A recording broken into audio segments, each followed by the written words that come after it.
pencil in, I guess, right? Well, or that was the foxhole one. That was the foxhole one.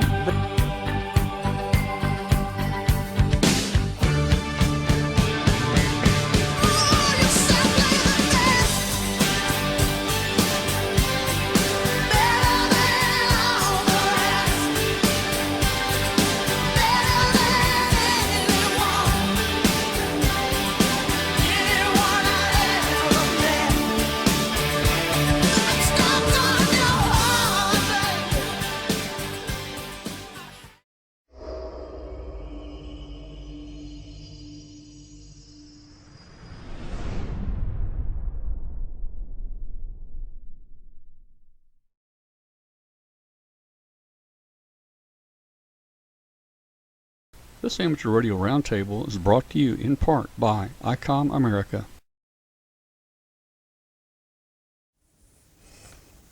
All right, it's Tuesday night, time for Amateur Radio Roundtable. I'm Tom Medlin, W2VU, and we got some interesting things to talk about tonight.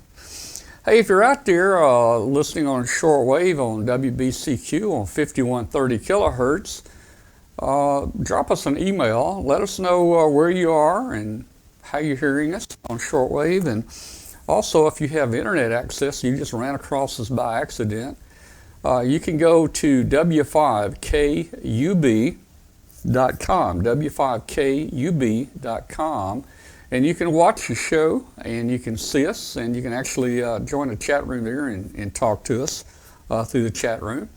And we may get some, we're going to open the phone lines up tonight for our viewers to call in. It's kind of, the second half of the show is going to be open mic night. So we're going to take calls and talk about anything ham radio related.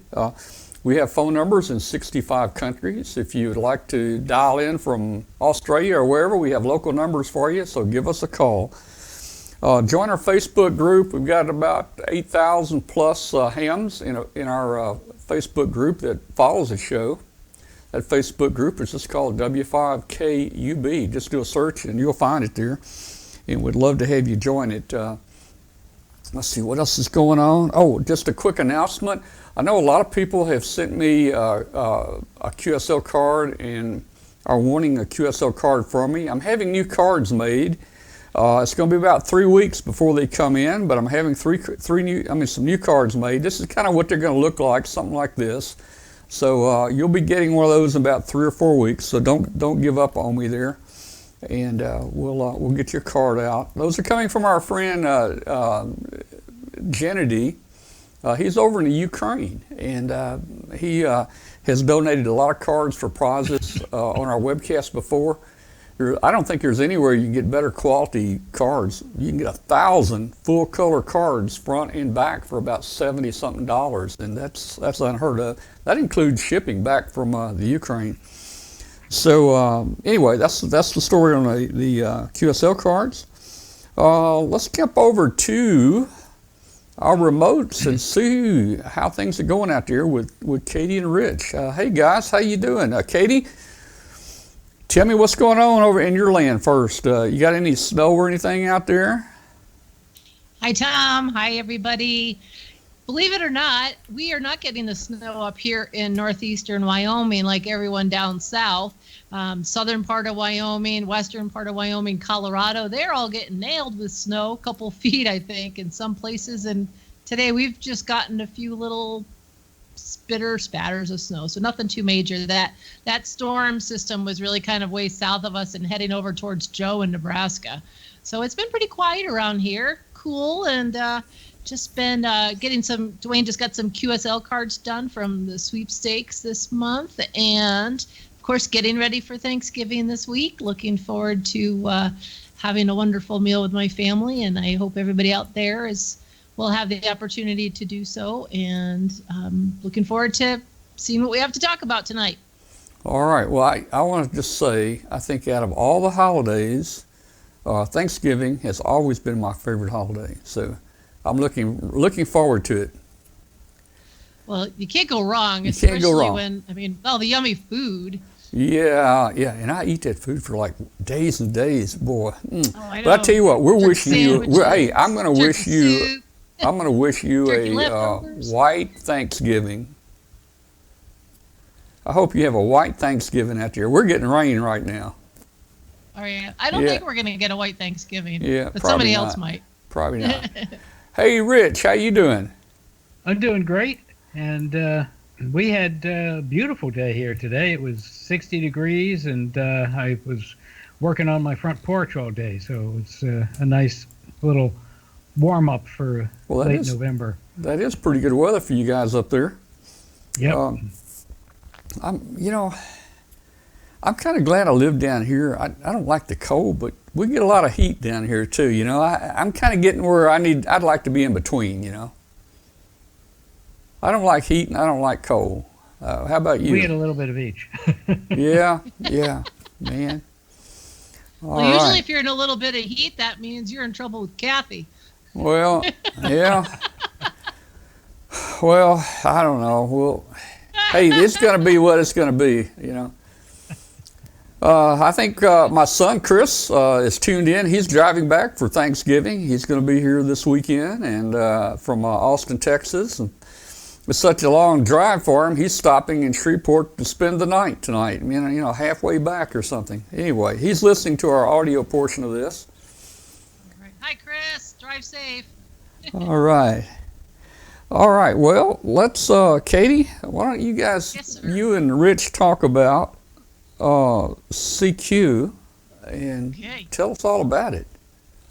All right, that sounds good. Well, it's the end of the month, and that, of course, means it's time for Rich Moses and W2VU to join us from CQ Magazine and tell us what's coming up in the next issue. So welcome this evening. Rich, how are you? Thank you. Doing great. And first, I want to wish everybody a happy Thanksgiving. And I hope that many of your viewers and listeners had a chance to get on the air this past weekend in the CQ Worldwide CW contest and make a lot of contacts. I had a few contacts. I had a limited amount of time available, but it was still fun getting in there. And always a lot of fun in the contest. Oh, yeah. I saw lots of people all over social media that were posting from operating from around the world. It's always fun with a CQ Worldwide contest because there's, you just see such an outpouring of activity from everywhere and a lot of teams. So a lot of group photos of clubs activating from different countries, and it looks like a lot of fun, and a lot of contacts were had. So it'll be fun to see how all the scores come out when it's all done. Definitely. So our December issue coming up is our technology special for the year. And we've got, as usual, a whole bunch of different things across the spectrum of technology. We've got 9 different articles on different aspects of technology. Our lead story is called AI Meets AR, about the convergence of artificial intelligence and amateur radio, and how they will help complement each other. And we've got a great illustration here. I don't know if you can see it very well, by the author. Which way am I going here? There we go. Give it a quick, just set it for a second. It should, you know what? I think because of your background setting, it's not quite pulling it up. That person, that article looks like it was written in the witness protection deal there for us. It's a drawing of a robot sitting in front of a ham station, so it's very cool. There you go. Next one is antenna article on resurrecting a high Z4 receive array. It's a low band antenna for 160 and 80 meters. And our author is from Finland, and he got this from a friend who had had it in the air for many years, and it had had a few too many Finnish winters and needed a little bit of work, which he did, repaired everything, and then did some optimization on it and put it up and at his house, and it's working better than ever, and definitely better than whatever he had there before. We've got a review of the Xiegu G1M HF transceiver. That's a Chinese radio, and MFJ is the U.S. distributor for Xiegu, and I'm not sure whether they are just yet carrying the model, but they provided us with one to review. And basically, it's the author, who's our QRP editor, subtitled it "A Big Surprise in a Little Box." So he's pretty pleased with it. He said, after overcoming some initial challenges, we found that this low-cost portable QRP transceiver has a lot going for it. So it's interesting review and interesting radio. Our next CQ Classic piece is also on technology. This is if you're haven't been listening the last few months, each issue leading up to our 75th anniversary issue in January is we've been reprinting a classic article from past issues, and this month's is the first FM column in CQ, which was the first FM column in any magazine. This was from January 1971, and it's takes us back in time quite a ways. And that's followed by a history piece by W0RW on W6AQY, a very early VHF FM mountaintop repeater in Southern California that he was responsible for, and it's now living in Colorado. We've got a project article on building a multi-purpose switch debouncer. And if you don't know what a debouncer is, you have to read the article. Yes, so. Yeah. I was going to say, what is it? Well, I guess I'll have to wait. Oh, I know what it is. Okay. Yeah. Basically, it's an electronic switch cleaner, from what I can figure out. Oh, okay. Our investigative electronics detective Sherlock is back once again with an article on electrostatic discharge protection and whether it's still needed. The answer, not surprisingly, is yes. Our microcontrollers and amateur radio column is on this month 3 projects to control the microcontrollers in your radio. So it's and then going from digital to analog, we have KL7AJ's Analog Adventures column with your first oscillator. Even if it's not your first oscillator, it could be someone else's. But very, very good stuff on what makes oscillators oscillate. And finally, our antennas column this month is about polarization with a dose of fractals. So that's all mixed together there. And that's just the technology special part of the magazine. We got a whole bunch of other great stuff as well. We've got the 50th anniversary of the first special event call issued by the FCC to WX3MAS in Pennsylvania, Bethlehem, Pennsylvania, for Christmas operation. Started in 1969, and they've been operating every year since. So that's a really, really cool story.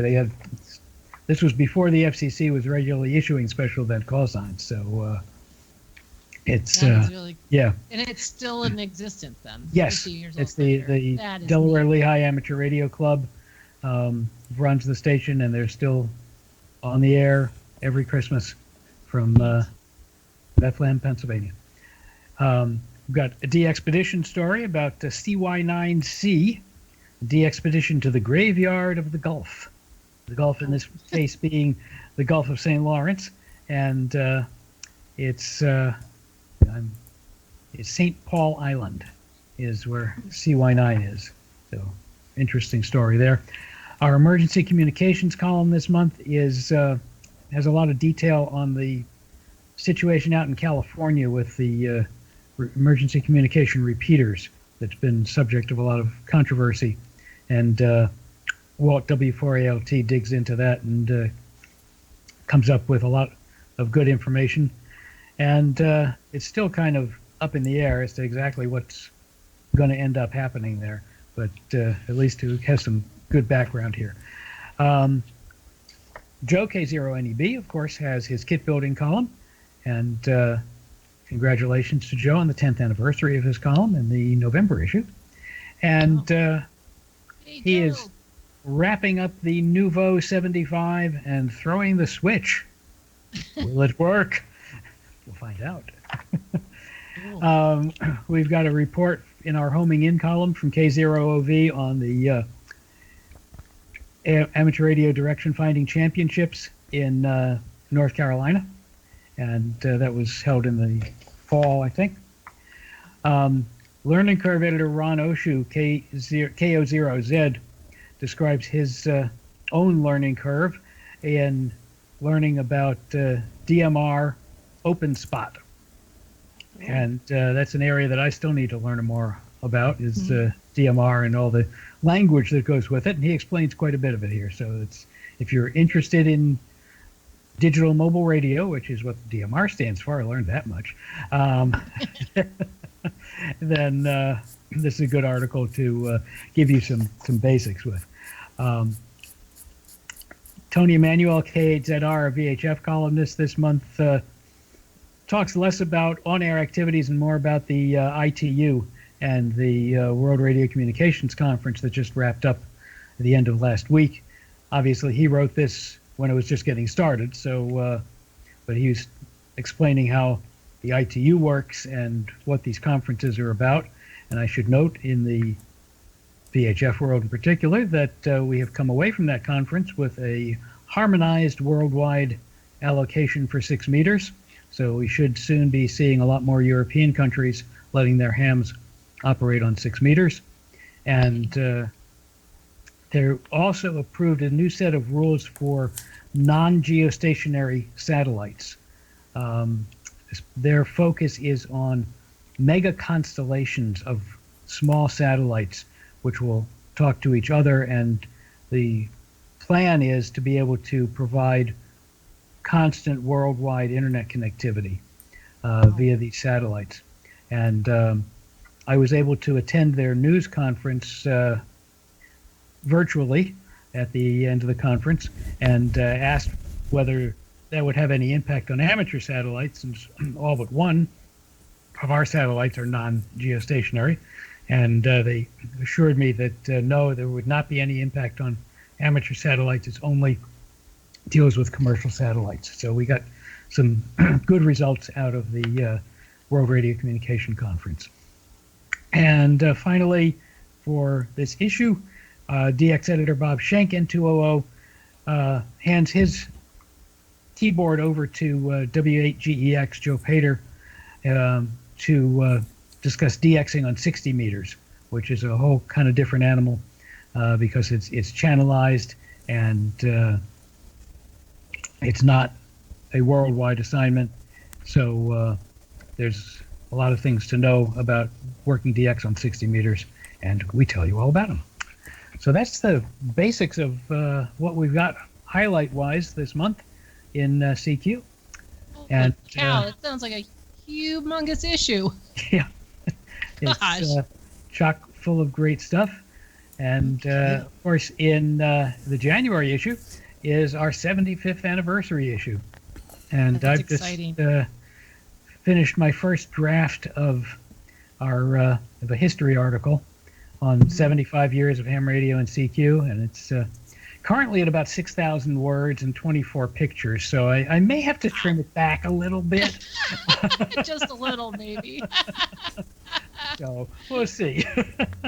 I don't have a lot of time. Either that or make it its own deadline, little so. extra piece. Yeah, so we'll see how that works out. Oh, that sounds great, Rich. So it's almost the end of the year, but obviously anybody can subscribe to CQ at any time of the year they want to, and they'll get in with the next issue. So if someone's interested, are there any specials going on right now? Like if you sign up, you get a calendar, or any of those good things? We have a special going on that if you sign up, you get a calendar. I think it's the free calendar may be for a 3-year subscription, but I think we discount the calendar prices for shorter terms, for 1 or 2 year subscriptions. And we've got 2 calendars this year. We have our regular amateur radio calendar, and for our 75th anniversary, we have a commemorative calendar that covers the past 75 years of amateur radio and CQ in a calendar form. We've got 15 years per month. It works out real well. That would make a nice gift. 5 years, 5 years per month, because it's a 15-month calendar. And okay. So that worked out real well. That sounds like it would make a great gift for a if you have someone in, say maybe your ham club does gift exchanges, or, you just have a friend that's a ham, if, obviously, or if you want one for your own shack, but that sounds like it'd be a really nice gift too. Yeah, so. definitely. So, definitely. So where do people go shopping to get their copies? They can go to www.cq-amateur-radio.com and just click on the store. Excellent. Well, thank you so much, Rich. It's always a pleasure to have you join us, and we sure do appreciate all the support that CQ Magazine provides us here at Amateur Radio Roundtable, and hope everyone who is listening is able to subscribe, whether you get a digital copy or the physical copy, and read this wonderful magazine. It's really, I've enjoyed it for a long time, and I hope you guys can too. Thank you. I always enjoy being here, and again, happy Thanksgiving, everybody. Yes, Happy great Thanksgiving to you and your family. Great magazine. I get it every month, and look forward to it each month. And let me ask people in the chat room, how many people in the chat room have seen the Amateur Radio Roundtable advertisement in CQ Magazine? It's been in there every month for, I don't know, a couple years, I guess. I think so. We got a nice ad in there, so I just wonder how many people in the chat room have seen that. And if you hadn't, go get your CQ right now and look in the index in the back for Amateur Radio Roundtable and take a look at our ad there. And I want to thank Rich here too. Great magazine. Oh, great. Seen a bunch of people in there saying they've seen it. So okay. Good. Okay. Very good. Okay. Advertising works. Yes. Yeah. There you go. All right. Well, very good. All right. Well, thank you, Rich.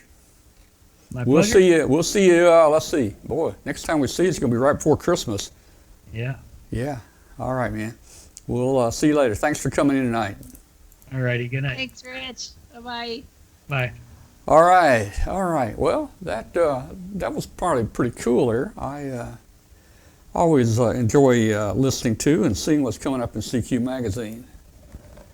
Yeah, that sounds like it's going to be a good issue. I was telling Rich just before the show, I realized I've fallen a little behind on my reading, so I got to get caught up before the new issue arrives, especially with that one. Sounds like there's a lot of good. Yeah. There's always so many good topics, and for me, I decided to stick with the digital version because it's just a little less, less stuff. I already have so many things, magazines and books and what have you. So I like to have the digital because then I can just pop back too. If sometimes you're talking with somebody on on Facebook or at a ham fest or something, and someone will bring up an old topic or an article, and it's really handy to be able to just go back and take a look at stuff. And we all like to hoard our old magazines because there's always something that's still good and useful, especially technical articles. And I like a lot of the stories where hearing about somebody going off on a de-expedition or projects they've done. It's the personalization of ham radio, that kind of stuff I find the most interesting,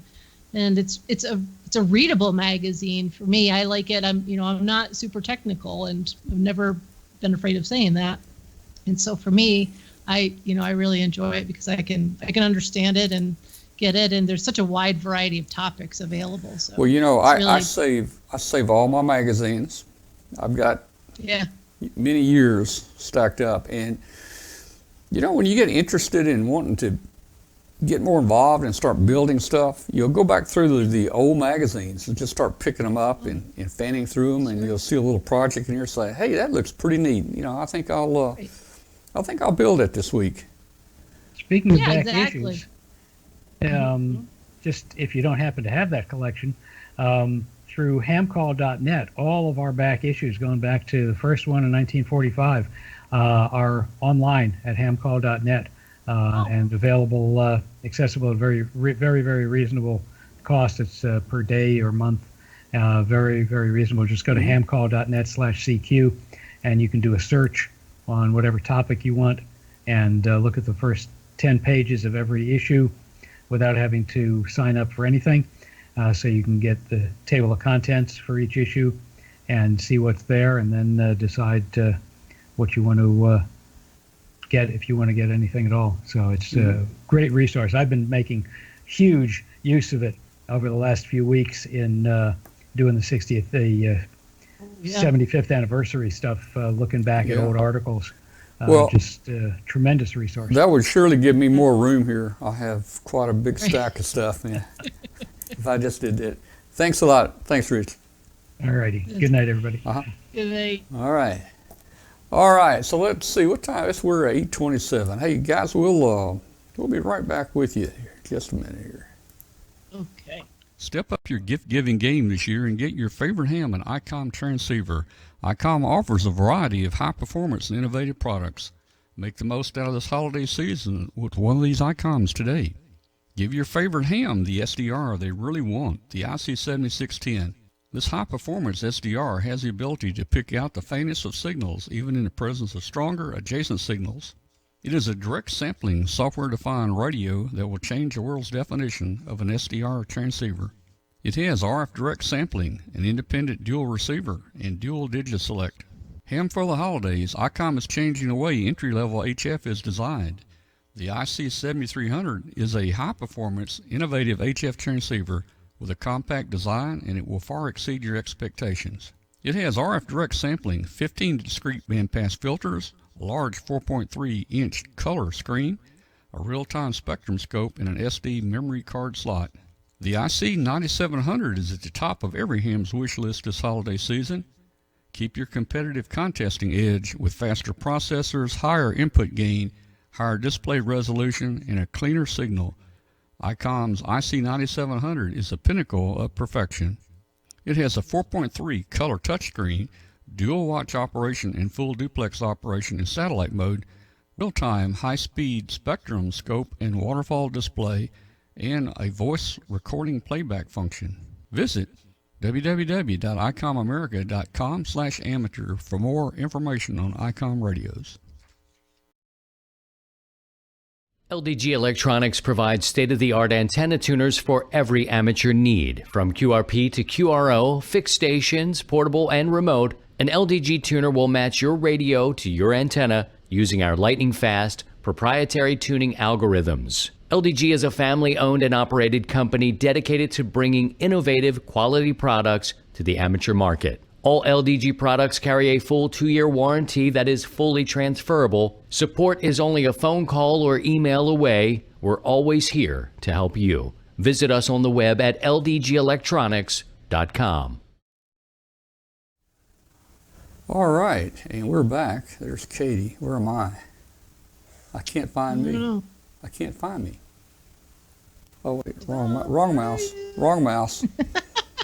Wrong mouse. Here's what I'm dealing with, guys. Right here, I'm dealing with 1, 2, 3, 4 mouses, or mice, and 1, 2, 3, 4 PCs running, and so sometimes I can't find this, but I'm right there. There we go. All right. Hey guys, tonight we're gonna do an open mic tonight. We're gonna open the phone lines up because you guys always have interesting things to talk about. But I'm gonna kind of go quickly through some of the things I've been kind of experimenting with and working with the last couple weeks.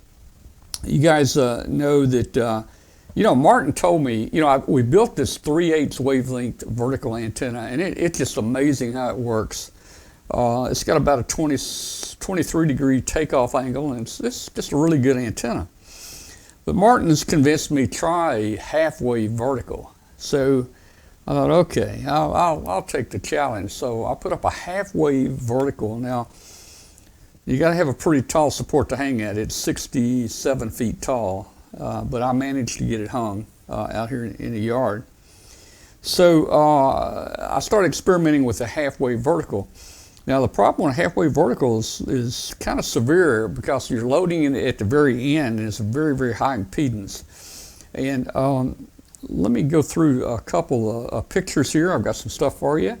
Let's see. Of course, we built the simple match for the 3/8 wave. It's just a simple toroid, a bi-filler winding, and a capacitor. That thing works beautifully, man. SWR is just flat 1-to-1, just about the entire 40-meter band. So, but tonight I want to talk about how we can match a halfway vertical. And a halfway vertical is about 65 or 66 feet tall. And I've been playing around with 3 different ways to do it. One is with ladder line, If you do it with ladder line and make the match out of that, it's going to be a single band only. Another way to do it is an LC network, which uses a capacitor and a coil. That's again going to be single band only. But the nice thing about that is we can run high power. We can run 1,000, we can run 1,500 watts with it. The third thing we're going to talk about tonight, and we're going to get into detail with it, is the 49-to-1 UN and how it will match the high impedance of a half-wave vertical. Now, half-wave vertical is, the impedance is quite high. People say it's somewhere around 2,500 to 3,200. I've been reading a lot of articles where people are saying it's as high as 4,500 ohms. So you need at least a 49-to-1 match in there. So we're going to do, we did all three. Let me start with this one. Let's see. Okay, here's a, well, let's see, I don't want to do that right now. This is basically a J-pole or a ZEP antenna. You know, the ZEP that was behind a Zeppelin? This is all this 40-meter antenna is. And if you really look at it, this 40-meter antenna basically is a J-pole. And if you're familiar with J-poles, you can see how it kind of makes a turn there, and you can see the two little dots where you attach your coax for the feed point. That's all it is. And the thing is, it's quite simply, you can do it a couple different ways. The top left there is a 40-meter vertical using a matching line. The problem here is the 40-meter vertical is about 65 feet, and the matching line is about 33 feet. So this whole thing is about 100 feet tall. So that doesn't work out real well for most people. If you look at the top right, that's what I did. You can run the matching straight up and down, side to side, so you can see all the different configurations. So the matching doesn't make any difference on you know, how to orientate the matching on this this antenna. Here's another picture. Basically, it's a little bit clearer of what I did first with the ladder line. And the ladder line here, you can see it. They've got it insulated from the ground. They've got a quarter wave piece of ladder line there. You can see the coax that's tapped into the what's that, window line, whatever you call it, and that's where you get your match. Now that's what I did. That's what I did on my first attempt, and this is what happened right here. So this is what happened. So I went out. You know, this is what it's supposed to look like right here. Everybody knows what this is. That's what it's supposed to look like, and that's what it ended up with. So.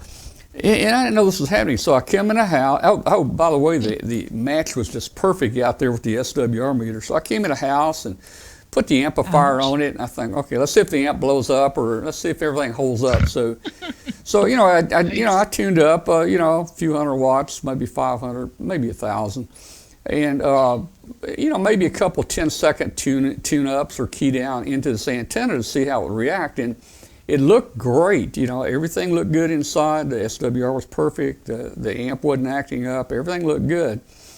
So I stopped, and then about 5 minutes later, I went outside to the antenna farm, and this thing was on fire back there. It was kind of dripping, it was dripping balls of fire down to, and my yard was completely covered in leaves from, you know, from fall. So. I don't know why the leaves didn't catch on fire and it burned the entire neighborhood down, but that's what it looked like. So I'm thinking, okay, there's a very, very high voltage at the feed point where this ladder line matches the antenna. So I'm thinking, okay, well, I got to have something a little bit stronger, something a little bit better. So I went with 6-inch. Some 6-inch line. Let's see what we got. Oh, here's a little diagram. If you look at this, you can see the matching point where it meets the antenna. You can see the voltage is minimum at the matching point there. Let's see. No, I mean, let's see. The voltage is maximum at the matching point there. Current's minimum, and of course the voltage is high on the ends. And so that's what gets you right there. So anyway, so that's kind of what we kind of ended up with. Somebody said that looked like a mouse over there when I saw it the first time. The picture's actually upside down, so it does look like a mouse, kind of It looks dead like mouse. a burnt flag. Yeah, it looks like a dead mouse there, doesn't it? So the next thing to do, okay, I'm thinking, okay, this 450 ohm stuff, I need something, with a dielectric, maybe a little bit more spacing. So I said, okay, well, let's just build some open line, ladder line. This would be 600 ohm ladder line. So I got some neat little half-inch PVC pipe from Lowe's, very, very inexpensive, a buck for 10 feet or something like that. Cut it all up right there, maybe a bunch of spacers. I think I made the spacers 7 inches long. And let's see what we got here. Here I'm drilling holes in it. Here's a little hint about drilling holes in there. So by having a nail in the board here, it makes it really easy to get the holes lined up. Get these lined up. So we just put that over there like that. And drill a hole.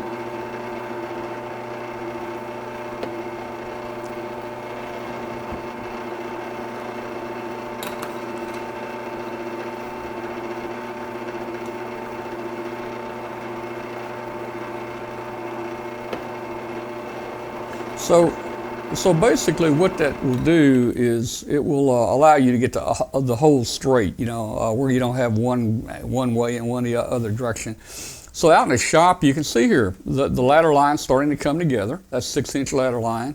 The formula and the computer model, when you model that out, it comes out to be about 625 ohms, which is not a big deal. I was shooting for a 600 ohm ladder line, but so it worked out okay.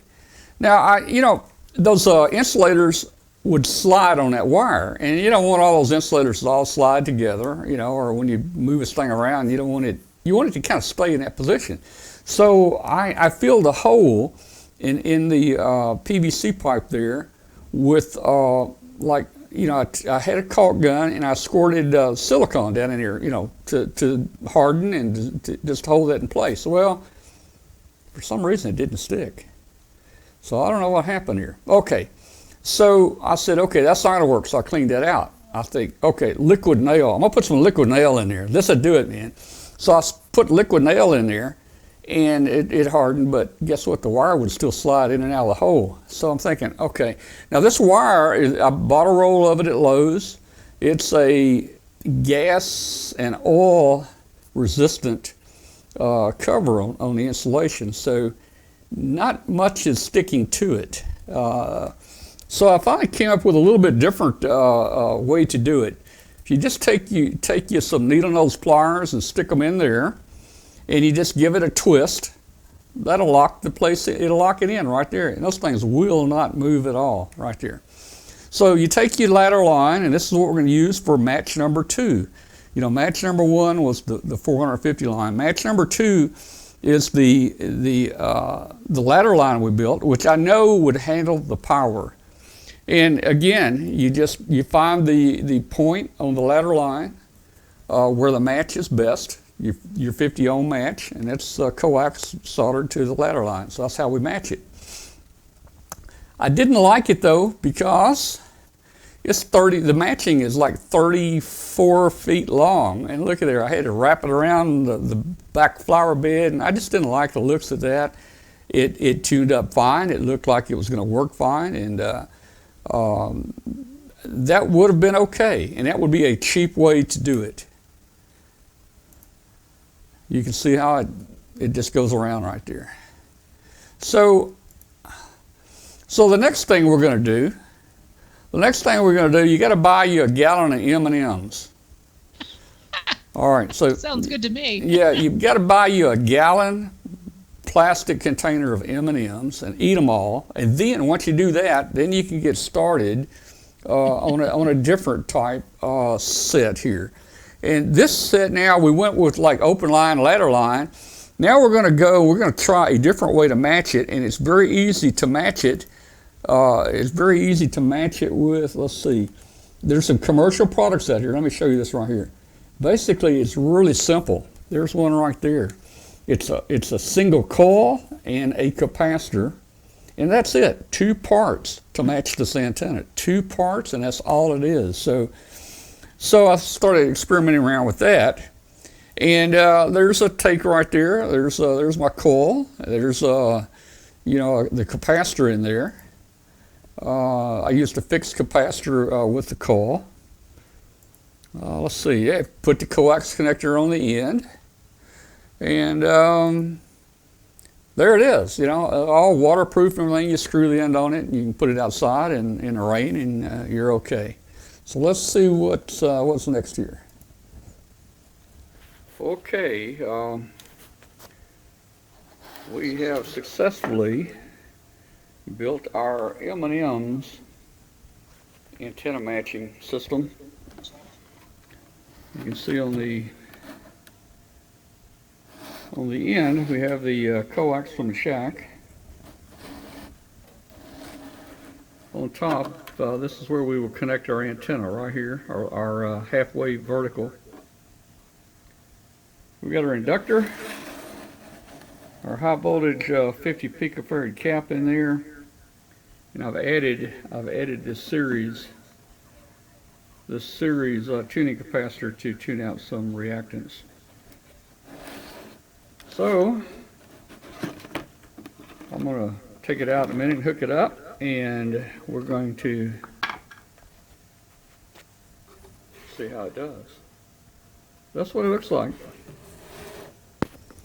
So what we did in that container there, we put a fixed capacitor in with the inductor because we knew the fixed capacitor was supposed to be 50 picofarad, and the inductor was going to be about 9.5 microhenry. That other capacitor you saw in here was actually in series with the antenna.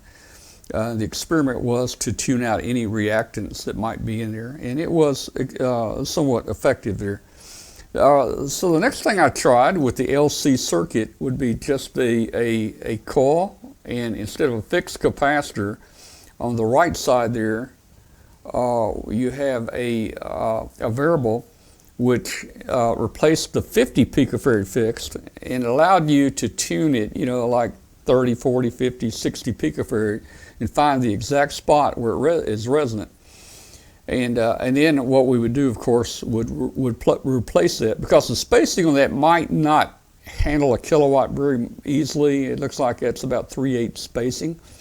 So we would replace it with a doorknob capacitor, which was rated for high voltage. The other capacitor, again, is in series with the antenna to try to tune out any reactance. So that's one attempt. We made probably 100 trips outside each time to adjust this, and we'd come in the shack. Basically, I showed you this commercial deal here. It's just a coil and a capacitor. That's all this is. It's the coil and the capacitor, and that is the high power tuning necessary to tune a half wave 40 meter vertical. And I'm wanting to be able to run high power. I'm wanting to be able to run 1,000 to 1,500 watts through it. So that's why I think the best approach is going to be the coil and the capacitor there. But that makes it a single band, as we talked a minute ago. There it is again. There's another make of it right there. There's your coil and your capacitor.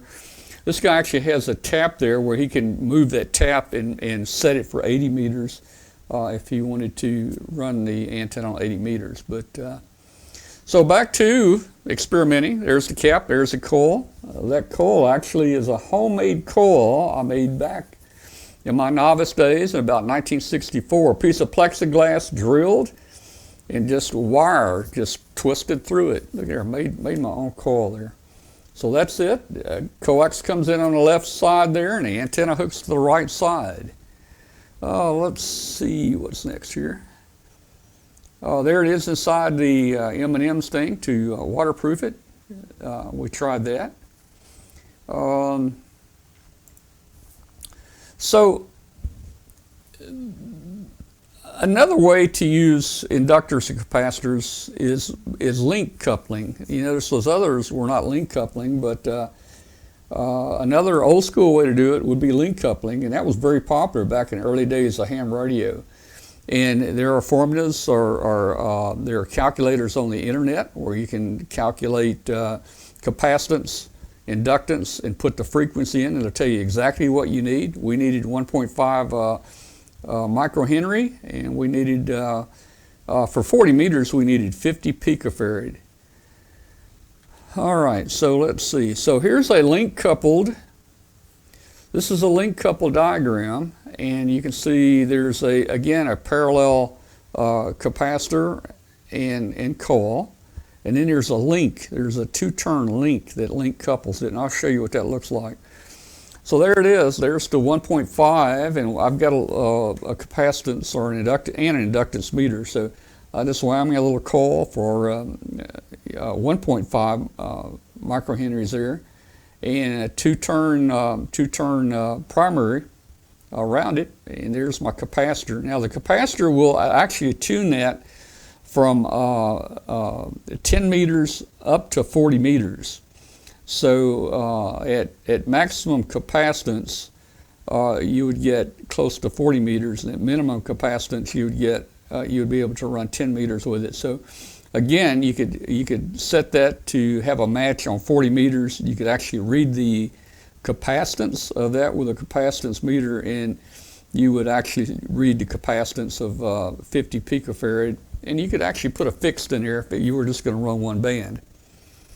All right, so that's a couple ways that we did it. Now, again, I want high power, so I'm going to have to go with, I think, an LC circuit, one of these two circuits.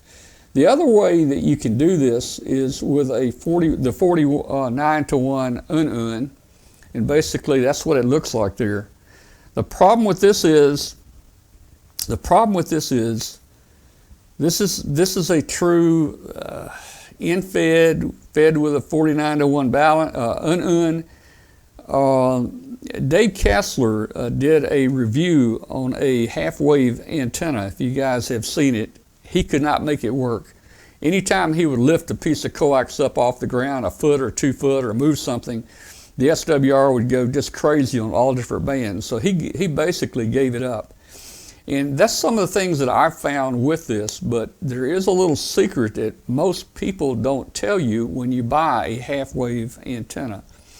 Again, my half-wave antenna is vertical instead of horizontal. Many people run their half-wave antennas horizontal.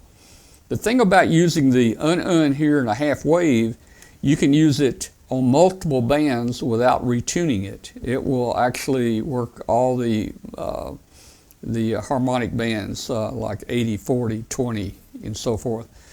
The other issue is that you can't run very easily. You can't run 1,000 watts with this toroid here.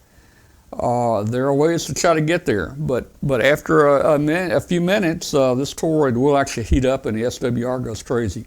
So let's build a quick 49-to-1 match. So you take a piece of wire right there, and I tapped another piece on there for our input. You'll see what that is in a minute. Get you some toroids. Order them. You can order them off Amazon or wherever. Those are FT240s, and those are 43 mix.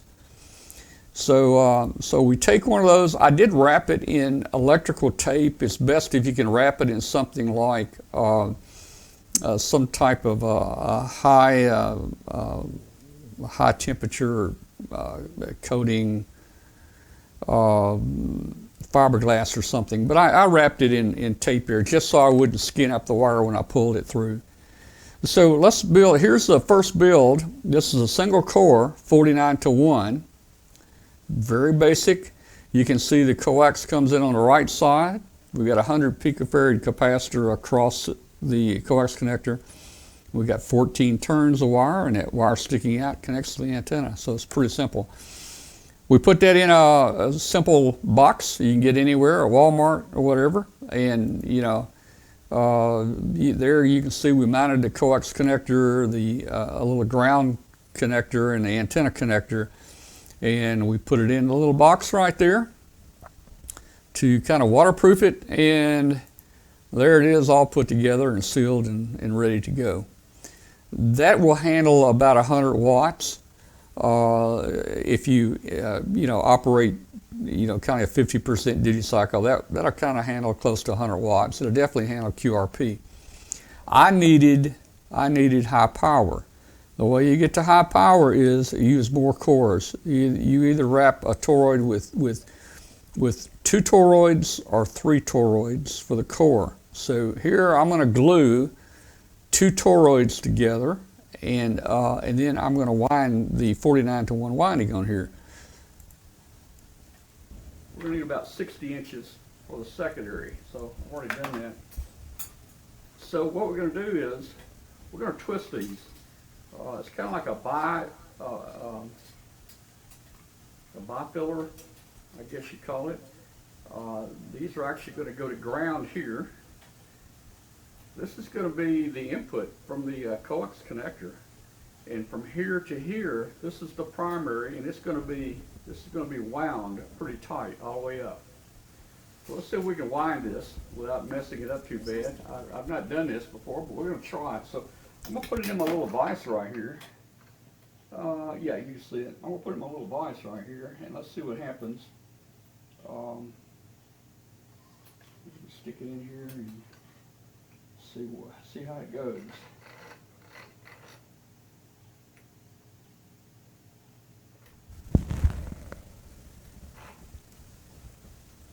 All right, so it's in there. Here's the input from your coax, the input to the ballon. These will be twisted, and this will be grounded here. And then the rest of the wire here will be the secondary winding around the toroid. Now to twist this, a tight twist, we're going to use a drill. Let's see if I can figure this, get it. I haven't practiced this, so we don't know how it's going to go. Let's just see what happens. We're going to put the wire in the drill. And we're going to tighten it down.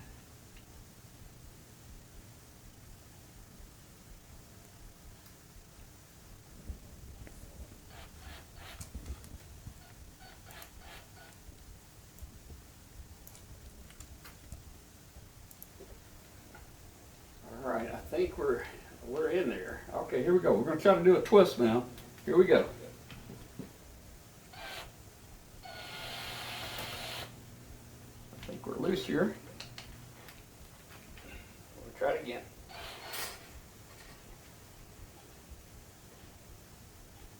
Wire is slipping, so we're going to try to tighten it a little. Here we go.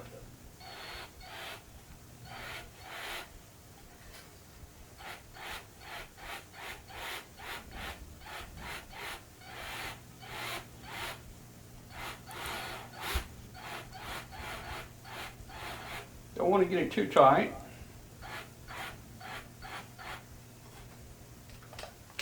But that looks pretty consistent.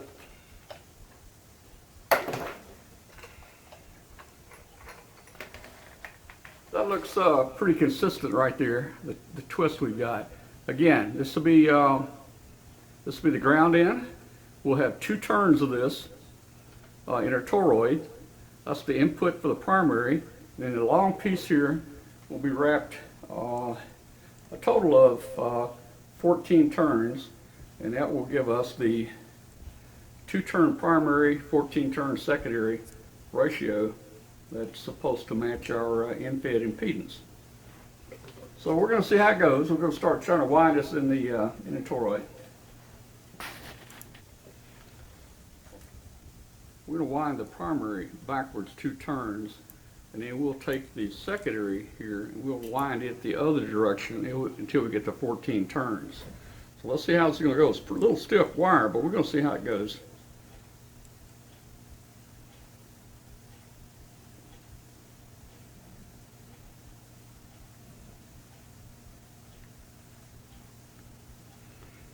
The double wire is going to be a little bit hard to pull through here, but we're going to make it.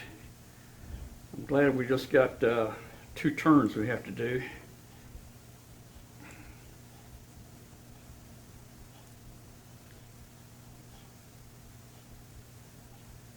All right.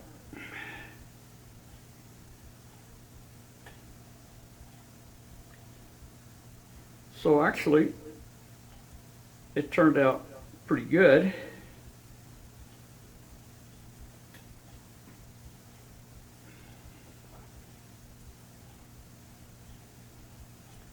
So it actually turned out pretty good. Actually, I'm gonna put one little twist right there.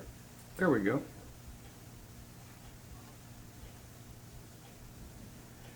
So now you can see what we've got. We've got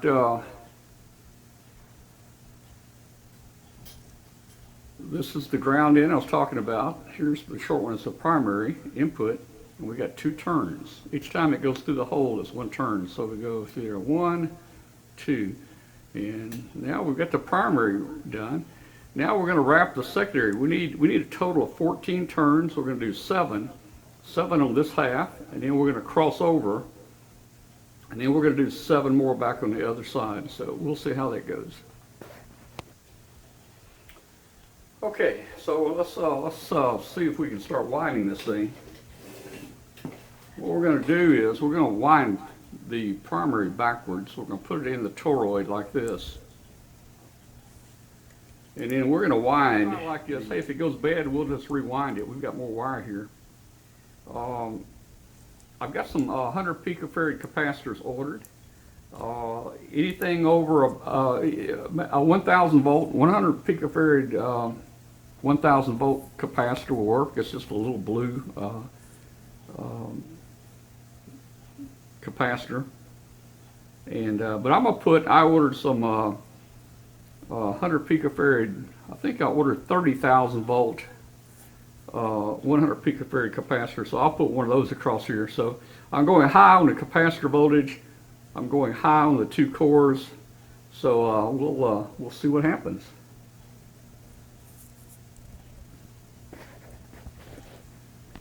So what was on number 12, I think? Let me count. Okay, so that's basically how you wind the core or the toroid there. Went to Lowe's, got us just an electrical box right there. You can see just a simple electrical box. These are neat because they've got a gasket. There are no holes in it, and you can actually waterproof it there. So you can see the hardware I put in here. I put a wing nut in there for ground. I put a wing nut in here for the antenna and a coax connector.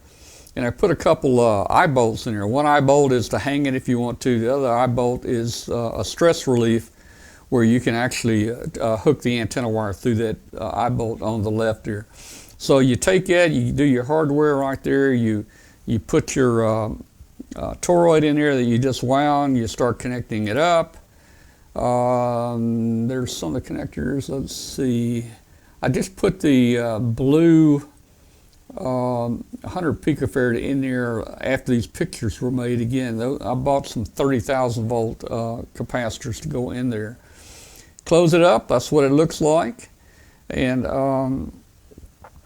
you know, the thing I found with the endfed, and particularly the vertical, was, and what Dave showed in his video, was that it went everywhere. SWR was high, low, here, there. You move your antenna analyzer 2 feet, a little bit more coax touch the ground. The SWR would be good here, but it'd be very bad here. It was just crazy. It was just going everywhere.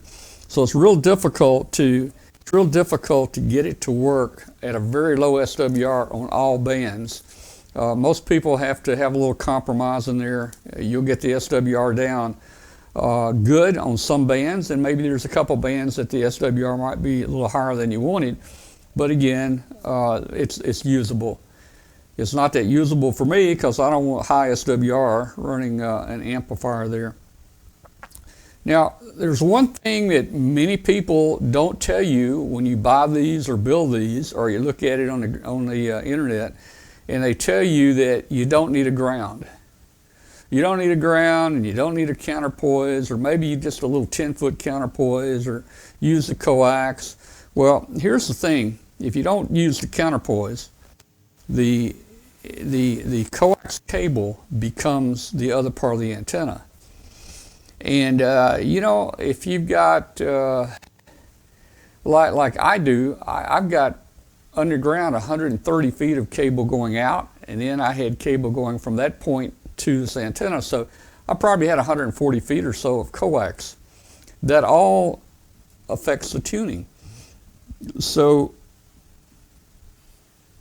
anybody trying this 49-to-1 balun at my house, their house, wherever, it's going to be totally different everywhere because everybody has different runs of coax.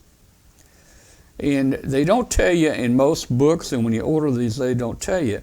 But there's a little secret to this that I found out, and it helps tremendously. And one of the guys on Facebook, one of my friends, Ron, showed me this, and I noticed it.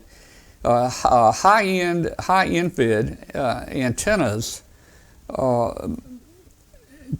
kind of gives you the secret here, and I've circled the secret there.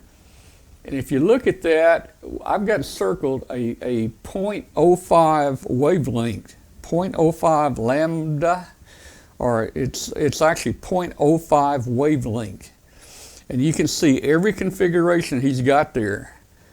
They've got that 0.05 wavelength piece of coax between the matching device, at the top picture, you got your matching device. You go through that 0.05 piece of cable, and then you come up to a common mode a balun or choke right there, like an ugly choke or something. If you'll notice, every single one of those has the 0.05 lambda in there.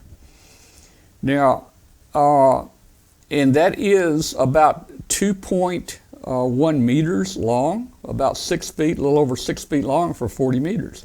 If that's not in there, this thing goes like berserk. It goes haywire.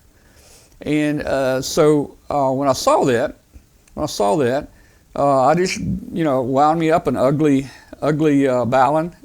There was some coax. On an M&M's jug, actually, that was the second one. Boy, those M&M's were good. So I wound me a balun right there at 6 feet away from the toroid. And that brought all the SWR measurements very close. It wasn't going haywire anymore because things aren't changing. You have a fixed 0.05 length counterpoise there. So you can see if that was not in there, my counterpoise would have been 130 feet long. Or it could have been 100 feet long, or 60 feet, or whatever. But that balun right there actually sets and fixes the distance, the 2.1 meters from there up to the tuning thing. So that's basically what we did to help to solve the problem there. Let's see what we got here. Let's see, that's me, and let's see. Oh, that's the chat room. So. That's kind of what I found out in my experimenting. I made probably hundreds of trips outside. You can't just screw an antenna analyzer on this thing and look at it because, again, you don't have the 0.05 in there. Everything affects it. Height above ground affects it. Everything affects it. Now, in addition or in place of the 0.05 wavelength piece of coax that's in there, there is the option of grounding that antenna, and I've grounded it, and that seems to work better. So you can see right there. Let's see. Well, the coax, of course, that doesn't show you very much right there. You can see I've got a ground lug right there that's grounded to the coax connector right there.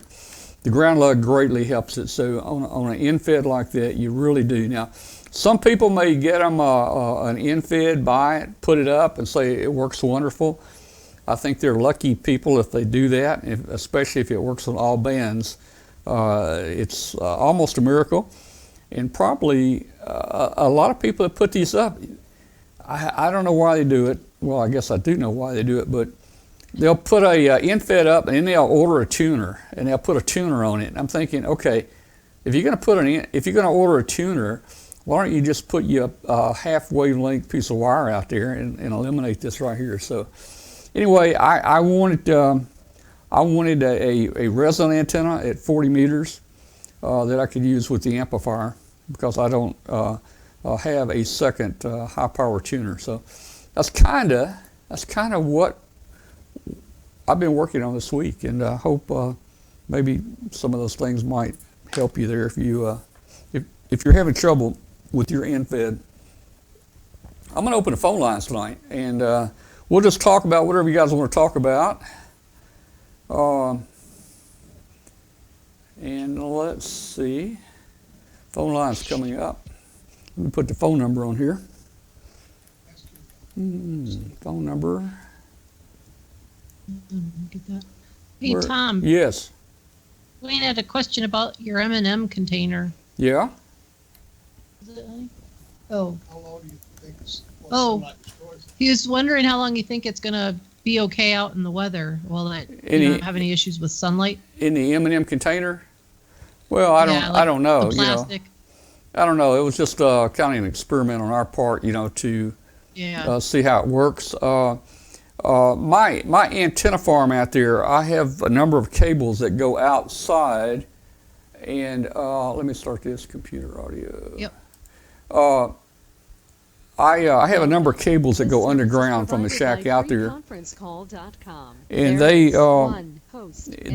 come up into a grounding system out there and radio system and so forth. And then I have covers that go over that. You've seen these like irrigation, these big irrigation black things they put in these containers they put in the ground with the green top on them. Sure. You can pop the green top off. Well, my stuff comes up under there. So things like I've got a 1.5 kilowatt auto tuner out there. Everything is enclosed in that, so it doesn't get wet. It's not in the sun. So there are ways to protect it if you want to. All right, guys, 712-775-7270. If you want to call in, you'll have to do the code and the pound sign. Hey, I just want to mention that there are two real good endfed Facebook groups out there. Steve Ellington has a group called Endfed Antennas. Join it. He's got a lot of information about building them and testing them and so forth. That's Steve Ellington, Endfed Antennas. And also John Lanigan has a good endfed antenna site out. It's called Real Half-Wave Endfed Antennas. And again, I was going for a vertical endfed. I checked in with John Lanigan's group, and they tell me a vertical or the horizontal is going to be the same impedance.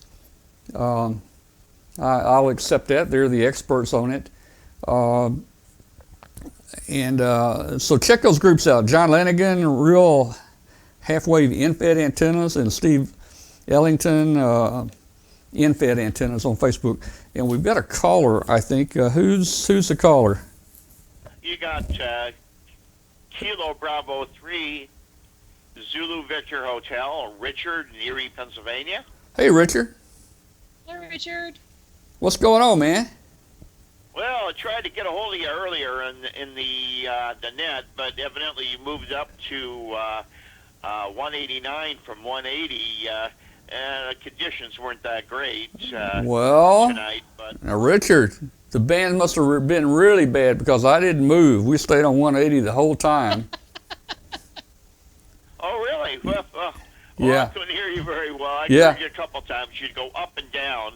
Yeah. And, I just wanted to call and comment about that endfed. How long is the main part of your antenna? Well, the antenna is an endfed half wave, so it's a half wave on the band that you want to use. So on 40 meters, 40 meters a half wave is going to be about 65 feet, and that's straight up. That's straight up. Straight up a tree. Are you going straight up a tree then, right? Yeah, I am. I'm going straight up, and let me change the picture here. That'll work. Yeah, I go straight up. I picked me out a limb. It was actually about 64 feet, and my wire was 65. So down at the bottom, I kind of curved it just a little bit, to make it fit, because it's not real easy, going over a 65-foot limb. kidding. Jeez. Oh, okay. Yeah, that's kind of interesting. I've got some really tall trees, poplar trees in the back. I might want to try that with those poplar trees, putting up a vertical there. So I'll have to use some of that information from tonight. And while I still got both of you, I want to wish you both a very happy Thanksgiving and have a really nice holiday with your family. Well, And thank you so much, Richard. And go ahead and continue. Yeah, thank you, Richard, And- and happy Thanksgiving to you and the family also. Nice to hear from you Thank you. tonight. Okay, thank you. I Hey. just wanted to comment about the antenna, so I'll let somebody else. Hey, get Richard, on. don't go. Okay. Richard, don't go yet. Let me tell you something. If you followed the show previously, and I think it's on our Facebook group, we have a 3/8 wavelength vertical. I would suggest to you the 3/8. Yeah, 3/8 is shorter than a half wave. 4/8 would be a half wave, right? So I would recommend that. Let me tell you, Martin told me to build this half wave, so I did it. Here's the problem. A quarter wave antenna, which is about 33 feet, it has a angle of radiation of about 28 degrees. So you're going off at 28 degrees, and then you're bouncing back down at a certain distance. The 3/8 wavelength has a takeoff angle of about 23 degrees, which is much lower. That means it's going to go out further before it comes down. So you're going to have a little bit longer distance on it. The half wave that I'm playing with this week, the half wave has a takeoff angle of 20 degrees, and that's a killer. And let me tell you, it takes off 20 degrees, and any station in the United States just about is 2 to 3 to 4 S units weaker on that antenna. But if the station you're trying to talk to is more than 1,500 miles away, that half wave is about 2 to 4 S units stronger. And I would tune in hams like in Spain and do a comparison and so forth. And there's been a lot of fading and stuff up and down, so I have to make quick switches, from one end to the other and do it a number of times. But the takeoff angle is so low on a half wavelength that it's not a very good antenna for use in the U.S. So I'm contemplating whether I'm going to even keep it. I'd probably just take it down, after all this. So I don't know. But think about that. The plans for building the 3/8 were real simple. Single core, just a bifiller winding. The antenna, I think, is 47 feet long instead of 66 feet long. You will need, with the 3/8, you will need a good ground system. I would recommend laying out some radios or something. If you don't have any buried, just lay some out. But it would probably even work even with a couple of ground rods.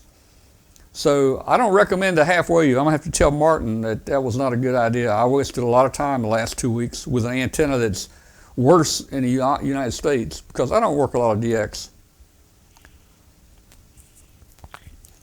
But you can make your choice there of what you want to do, man. It's fun just building and experimenting with it. The endfed it's a doozy to try to match, let me tell you. A doozy. Have you got a better word for that, Katie? No, I like doozy. Doozy? It's a doozy, man. It's a doozy. Yeah. It's a doozy. Hey, with the 3/8, it was a bippity boppity boo, and it all came together. With the with the half wave, it's a doozy, man. It's a doozy. That's all I can say. Yeah, I'll definitely have to watch and see how things going with you, and maybe build one of those for DX, because I like to do DX also. Yeah. So maybe that'll help get some of those Oceania countries that I'd like to get. So have to keep on watching. So Yeah. hey, have a really good holiday, and I'll let the next person get on. All okay? right. Thank you. Thanks so much, Richard, in Pennsylvania. Thank Okay, you. 73. Thank you. All right. 73. 712-775-7270. And there's that music again. As long as we don't have a caller, we get that music. And if you guys don't want to listen to the music, you better call in. Well, let's see if we're going to get another call. That may have been the only watcher we had tonight. You know, Could be. Well, we've been in the chat room talking about all of the Black Friday specials going on. Oh, have you? Everybody's getting their shopping list together, and we just did a little video earlier today for work because at Ham Radio Outlet we've got our pre-Black Friday specials that are already out, and then there's going to be more rolling in when Black Friday actually hits. So some good deals to be had out there. So we've been chatting about that on the chat room here. Yeah, and I saw your video that you made about your Black Friday thing. That was cool. It's been fun doing all kinds of new stuff, and Yeah. it's been pretty cool, and learning some new tricks, and it's actually been a lot of fun. I'm enjoying that. It's some new ways of doing my job, and it's always fun when you can do some new things and expand your horizons a bit. All right, who we have on the phone? G'day, Tom, Tony, VK310L. Tony. K3, hello. Tony. How you doing, Tony? Now, Tony, you're working right now, right? I am in my lunch break. Oh, lunch break. Okay. Right. Great. All right. Nice well, to hear of you, course. Tony. How you doing down here, man? It's about to get summertime down here. We've got 4 days until it hits summer, so it's about 73 degrees at the moment and sunny, which is very nice. Well, Oh, that sounds wonderful. It's not that warm here, and raining, and winter is going to be coming here. But you know, hey, that's part of Thanksgiving. Now, Tony, you guys don't have Thanksgiving down here, right? No, we don't. No Thanksgiving for us. But my wife and my daughter are at Disneyland at the moment, so they'll be celebrating Thanksgiving on Thursday. Okay. Fun. Lucky them. Well, that's Yeah, cool. for sure. How come you're not in Disneyland with them? Well, it's a girls' trip. School's a bit different here, so they graduated school now at the end of the year, and she is part of what we call schoolies. So she's decided to go to the USA for her schoolies. Oh, very nice. That sounds great. Well, I hope they have a wonderful time while they're here. And we Sounds all like a know They would. Good place to celebrate too. we all know when you work, you don't get that time off like that. So that's kind of cool. Right. No. Well, my wife, she's a police officer, so she gets 9 weeks holiday every year. Lucky her. Oh, Did you say you're a police officer? it was white. I was a police officer for 20 years, but Oh. I'm not a police officer anymore, but my wife is. Wow. Okay. All right. I got you, man. Well, that must have been an exciting time now. Do you get any U.S. TV shows? Or we watch Live PD every week. Do you know what that is? Yeah, we get all the US TV shows. It's all US TV shows. So mainly it's all Netflix and Disney Plus and everything. Oh, that's cool there. Well, Tony, I want you to build a half-wave antenna and see if you can make the thing work. I'll do that. I'll get right onto that. We've just had our spring VHF, UHF field days on the weekend. So all the amateurs were out in the mountain tops trying to make contacts around Australia and into New Zealand. All right, man. That'll be great. Well, good luck with that. It sounds like it'll be a fun time. Yeah, excellent.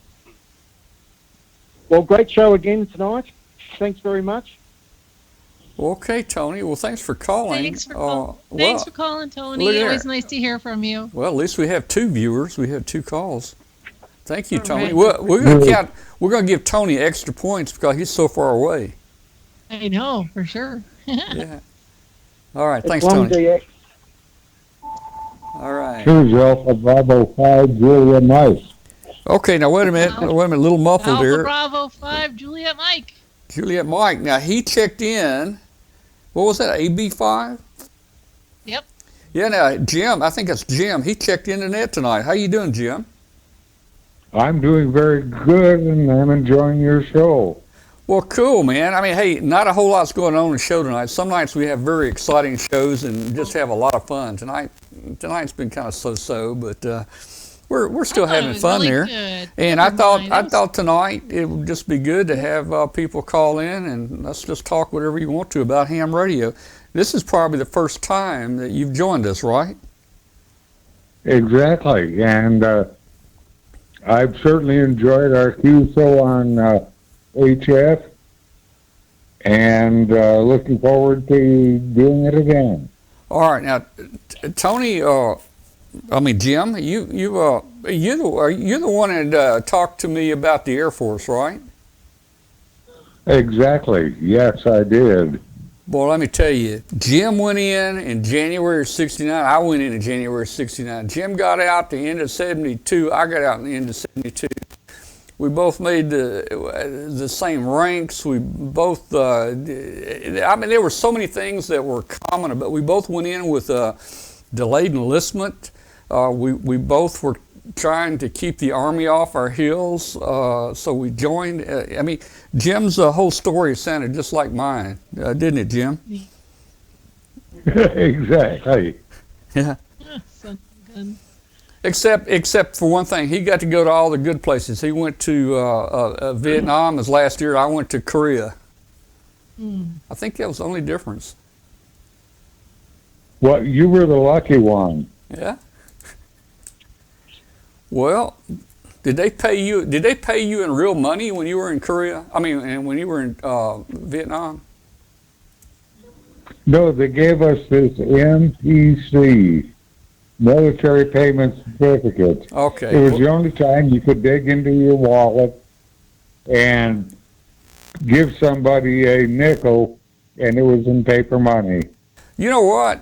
Now we have something else in common. We were paid the same way. They wouldn't give us money. We got the same thing. I'm trying to find something different here, man. Well, look, man, I know, I mean, it was tough in Vietnam, and I appreciate your service and thank you and all that. It wasn't near that bad in Korea. There were little skirmishes every now and then, but nothing near me. But, you know, the thing about the Koreans, man, let me tell you, you could be going down the road with driving a deuce and a half, and Jim, you know what a deuce and a half is, right? Oh, I've driven one several times. You could be going down the road in a deuce and a half, and these Koreans could come up beside you, two of them on a motorcycle, and they could actually unbolt and steal one of the back wheels while you were driving. Now, could they do that in Vietnam?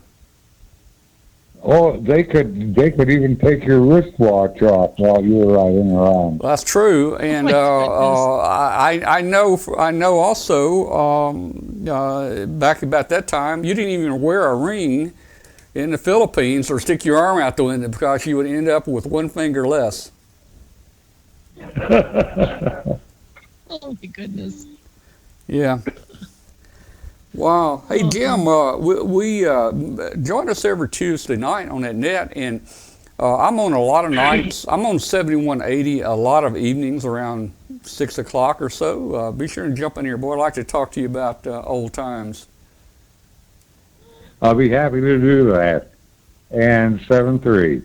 All right, Jim, thanks. And hey, Jim, where are you located? I don't have it in front of me. Alexandria, Louisiana. Yeah, down in Louisiana. Well, very good, Jim. Thank you for calling in, man. I hope you come back. Thank you, Jim. Take care. All right, 73. 7-3. All right. KG0BK. Okay, KG0BK. I wonder who that could be. Wait, let me get. You know who Russ. it is. Sound like Russ. Is that Russ? It is. Yep. How you doing, Russ? Hi, Russ. I guess I can disguise it now. I was going to say no, but yeah. Yeah, man. Oh, hey, can you say hi to Dwayne for me?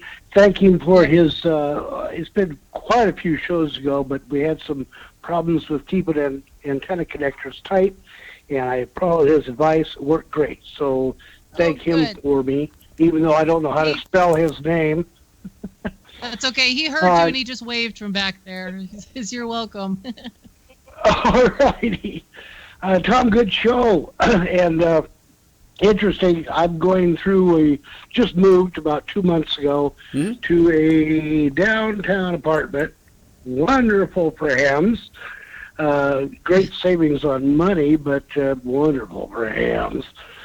So I've been playing with antennas for 2 months now, trying to get something working. And that little trick of the 0.05 lambda thing is what I found out does work the best. Great. You know, a lot of having people. some trouble. Some of my antenna was inside, some of it was outside. Yeah. So talking about RF City, that cured a lot of it. You know, And, a lot it's of people sell that half wave, endfed half wave, and they don't tell you that. It's just like throw it up and hook it up, and good luck, you know. Yeah, well, I built my own. It wasn't quite half wave. In fact, I built it on a 9-to-1 balun. I'm not half wave, so it's 9-to-1 balun. And then tried that 0.5 lambda, and wow, things really got better. And then tried the same as Martin's artificial ground, although kind of built one myself out of an old tuner I had, and got rid of all the RF in the shack, even though part of the antenna is in the shack. So how well it gets out, I don't know. It depends on conditions. I can go east coast most all the time, sometimes south, sometimes west. Depends on conditions. Well, keep playing with the antennas. See if you can get your half-wave vertical up. I want to know if anybody can make it work better than. I'm not happy with it. I'm going to tell Martin I'm not happy with it. Martin, you know, Martin convinced me to do it, and it's taken 2 weeks of my life, man. Okay. What else well, you got going on? I did have a contact in Texas. I got to tell you quickly about. I wish I had written his call down here, but I don't have it. Anyway, he had just bought a house that nobody wanted. It wasn't a house. It was an old radio station. And he bought it to turn it into a house. And the reason nobody wanted it is because it had this 200-foot tower in the back of it. He said, figure out something to do with it. I felt so sorry for him. Well, he could put Christmas lights on it. Yeah. Yeah, I guess I you feel could. for him, but I can't. Yeah. Okay. Okay, Tom, thanks. Great show tonight. Thank you. All right, man. Hey, thanks, Russ, for calling. Hey, ND6M asked, is a half wavelength at one frequency? Of course, the half wavelength is a half wave on the highest with the 49 to 1 the standby caller with the 49 to 1 you use the half wave. WHW. Yeah, stand by just 1 sec. Use the highest band you want to use. For instance, if you cut it for a 40 meter half wavelength, that's 66 feet. It's supposed to work on 40, 20, somewhat 15, 10 meters. So it's multi-band.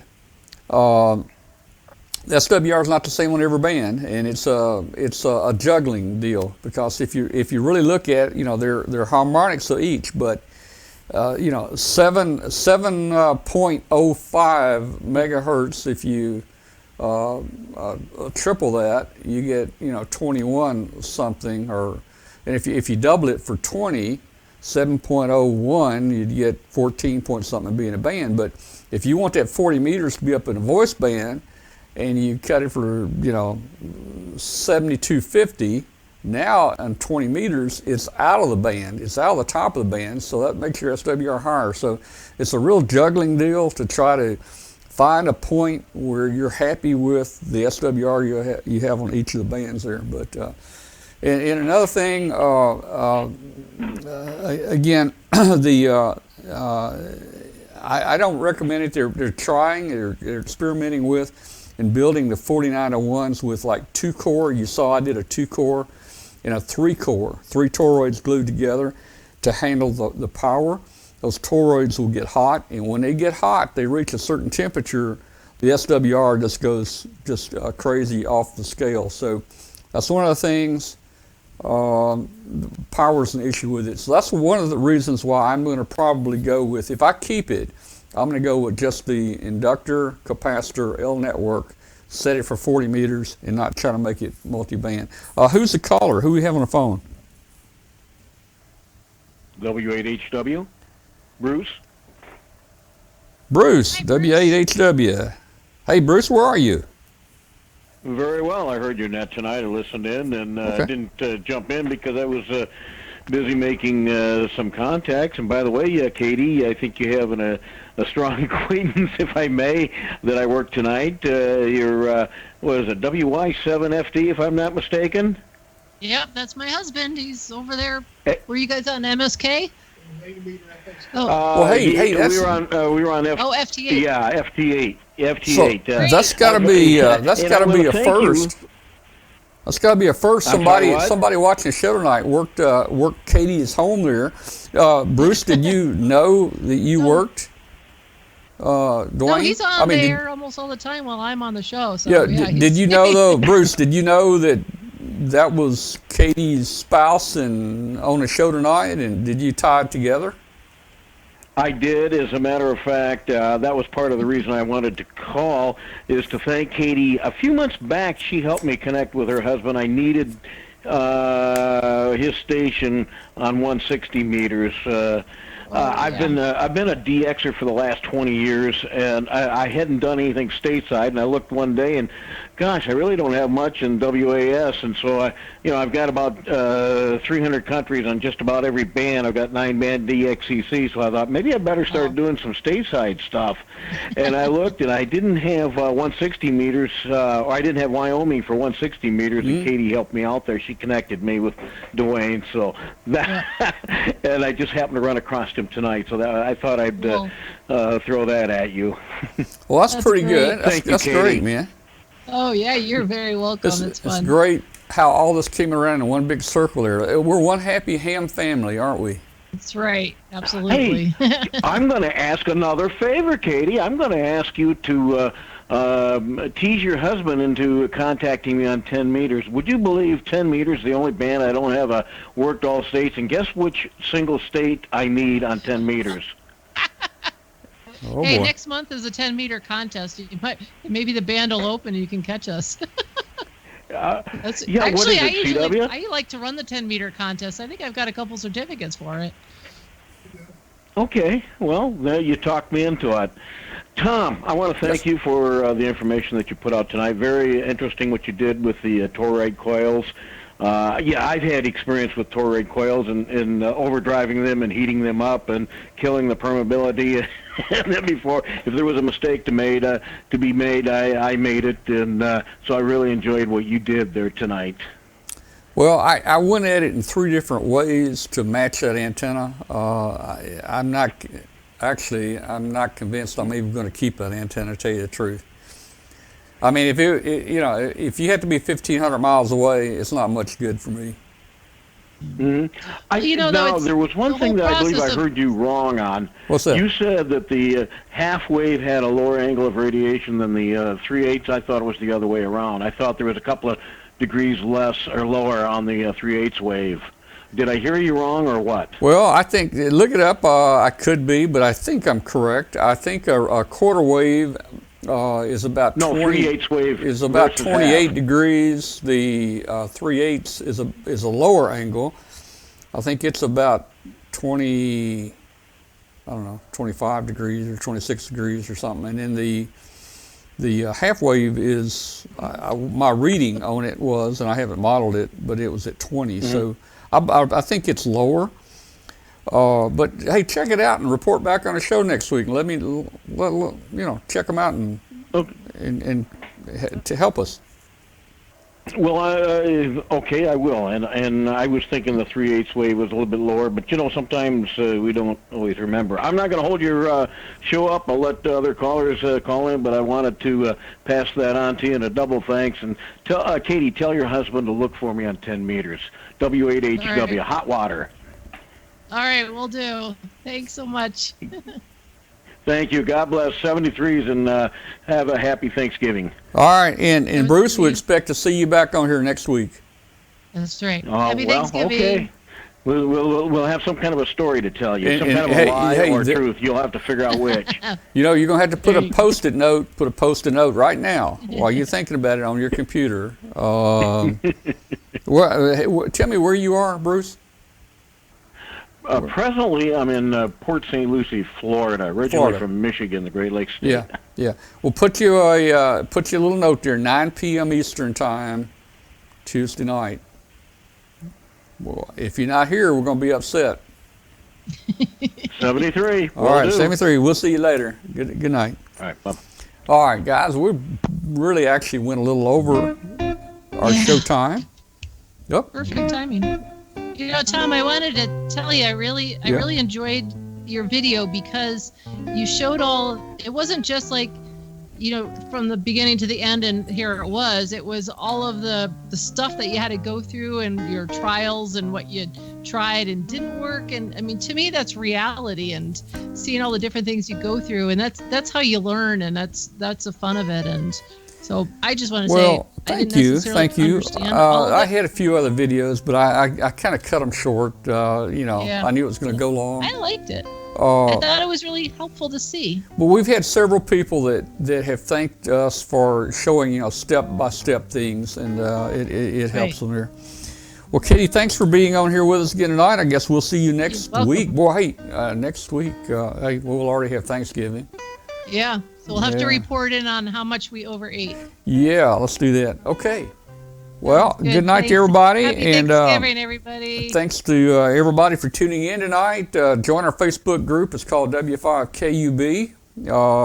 8,000 hams in there to help us grow it. If you're listening on International Shortwave, give us an email to tom@W5KUB. And we'll see you guys next week. 73 to everybody. Let's see. We'll just end it with... We'll end it with that. How's that?